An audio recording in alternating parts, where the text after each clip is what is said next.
Halo semuanya, selamat datang kembali di Titik Terang. Hari ini kita akan membahas topik yang sangat relevan bagi banyak dari kita, yaitu bagaimana cara menghadapi masalah tanpa membuat diri kita stres dan overthinking. Kita semua tahu bahwa masalah adalah bagian dari kehidupan, tetapi cara kita meresponsnya dapat membuat perbedaan besar. Seringkali, ketika menghadapi masalah, kita langsung merasa tertekan dan cemas, bahkan sebelum mencoba mencari solusinya. Hal ini wajar, namun jika dibiarkan berlarut-larut, bisa berdampak negatif pada kesehatan mental dan fisik kita. Oleh karena itu, penting bagi kita untuk memiliki strategi yang efektif dalam menghadapi setiap masalah yang datang. Dengan pendekatan yang tepat, kita bisa mengurangi stres dan menghindari overthinking yang hanya memperburuk keadaan. Di video kali ini, kita akan membahas langkah-langkah praktis yang bisa kalian terapkan setiap kali menghadapi masalah.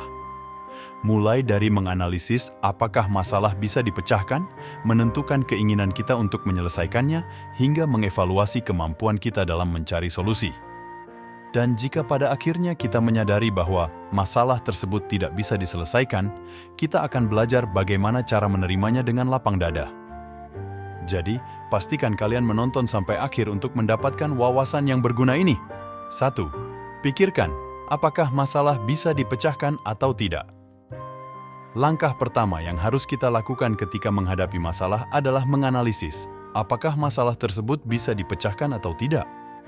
Ini adalah langkah krusial, karena tidak semua masalah yang kita hadapi dapat diselesaikan dengan mudah.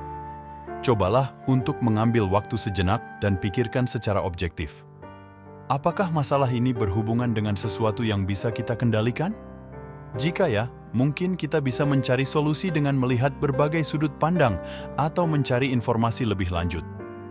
Namun, jika masalah tersebut terkait dengan hal-hal di luar kendali kita, seperti bencana alam atau keputusan orang lain yang tidak bisa kita pengaruhi, mungkin kita harus mengakui bahwa tidak ada yang bisa dilakukan untuk mengubah situasi tersebut. Penting untuk melakukan evaluasi ini dengan kepala dingin dan hati yang tenang. Jangan biarkan emosi kita, seperti kemarahan atau rasa takut, mengaburkan penilaian kita. Dengan memisahkan masalah yang bisa kita kendalikan dari yang tidak bisa, kita bisa fokus pada tindakan yang efektif dan realistis.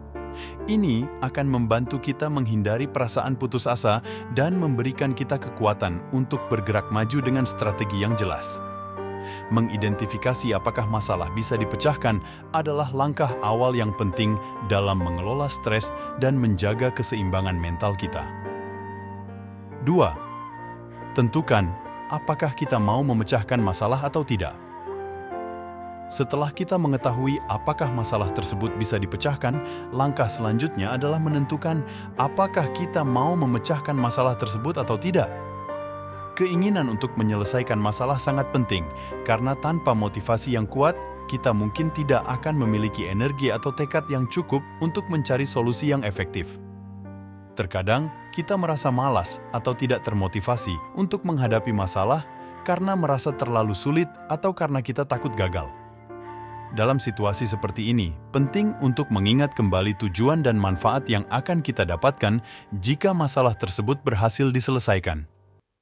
Cobalah untuk mencari alasan yang kuat dan personal yang bisa memotivasi kita untuk bertindak. Namun, jika setelah dipertimbangkan kita merasa bahwa memecahkan masalah tersebut tidak sepadan dengan usaha yang harus dikeluarkan, kita harus jujur pada diri sendiri. Tidak semua masalah layak untuk dipecahkan, terutama jika dampaknya tidak signifikan terhadap kehidupan kita atau jika menyelesaikannya akan mengorbankan hal-hal yang lebih penting. Dalam kasus seperti ini, mungkin lebih bijaksana untuk mengalihkan energi dan fokus kita pada hal-hal lain yang lebih bermanfaat. Dengan membuat keputusan yang sadar tentang apakah kita mau memecahkan masalah atau tidak, kita bisa mengelola waktu dan energi kita dengan lebih efektif, serta mengurangi stres dan overthinking yang tidak perlu. 3. Evaluasi apakah kita mampu memecahkan masalah atau tidak. Langkah selanjutnya setelah menentukan keinginan untuk memecahkan masalah adalah mengevaluasi apakah kita memiliki kemampuan untuk menyelesaikannya atau tidak. Ini termasuk mempertimbangkan pengetahuan, keterampilan, dan sumber daya yang kita miliki. Misalnya, jika masalah yang kita hadapi memerlukan keterampilan teknis yang belum kita kuasai, kita mungkin perlu belajar atau meminta bantuan dari orang yang lebih berpengalaman. Memiliki penilaian yang realistis terhadap kemampuan kita akan membantu kita untuk tidak merasa terbebani oleh harapan yang tidak masuk akal dan memberikan kita kesempatan untuk mencari bantuan atau sumber daya tambahan yang diperlukan. Selain itu, penting untuk mengidentifikasi area di mana kita mungkin memerlukan dukungan. Tidak ada salahnya meminta bantuan dari teman, keluarga, atau profesional ketika kita merasa tidak mampu memecahkan masalah sendiri. Kadang-kadang, sudut pandang atau keahlian orang lain bisa memberikan solusi yang sebelumnya tidak kita pikirkan. Dengan mengevaluasi kemampuan kita secara objektif dan bersedia untuk menerima bantuan, kita dapat lebih efektif dalam menangani masalah dan mengurangi perasaan stres serta overthinking yang sering muncul ketika kita merasa terjebak atau tidak berdaya. Mengingatkan diri bahwa tidak semua hal harus diselesaikan sendirian adalah kunci untuk menjaga kesehatan mental dan emosional kita. 4. Jika tidak bisa dipecahkan, tidak mau memecahkan, dan tidak mampu memecahkan, maka terimalah. Jika setelah melalui 3 langkah sebelumnya, kita menyadari bahwa masalah tersebut tidak bisa dipecahkan, kita tidak mau memecahkannya, atau kita memang tidak mampu memecahkannya, maka langkah yang paling bijaksana adalah menerima situasi tersebut. Menerima kenyataan bahwa ada hal-hal di luar kendali kita bukanlah tanda kelemahan, melainkan tanda kebijaksanaan dan kedewasaan. Dengan menerima, kita membebaskan diri dari perasaan frustrasi dan tekanan yang muncul ketika mencoba mengubah sesuatu yang tidak dapat diubah. Menerima tidak berarti menyerah atau pasif, tetapi lebih kepada berdamai dengan keadaan yang ada dan fokus pada hal-hal yang masih bisa kita kendalikan. Saat kita menerima masalah yang tidak bisa kita selesaikan, kita juga perlu mengubah cara pandang kita terhadap masalah tersebut. Alih-alih melihatnya sebagai beban atau kegagalan, kita bisa melihatnya sebagai kesempatan untuk belajar dan berkembang. Mengambil hikmah dari setiap situasi sulit dapat memperkaya pengalaman hidup kita dan memperkuat ketahanan mental kita. Dengan sikap penerimaan ini, kita tidak lagi terjebak dalam lingkaran stres dan overthinking, tetapi bisa melanjutkan hidup dengan lebih tenang dan positif. Ingatlah, kadang-kadang kunci kebahagiaan terletak pada kemampuan kita untuk menerima dan beradaptasi dengan apa yang tidak bisa kita ubah.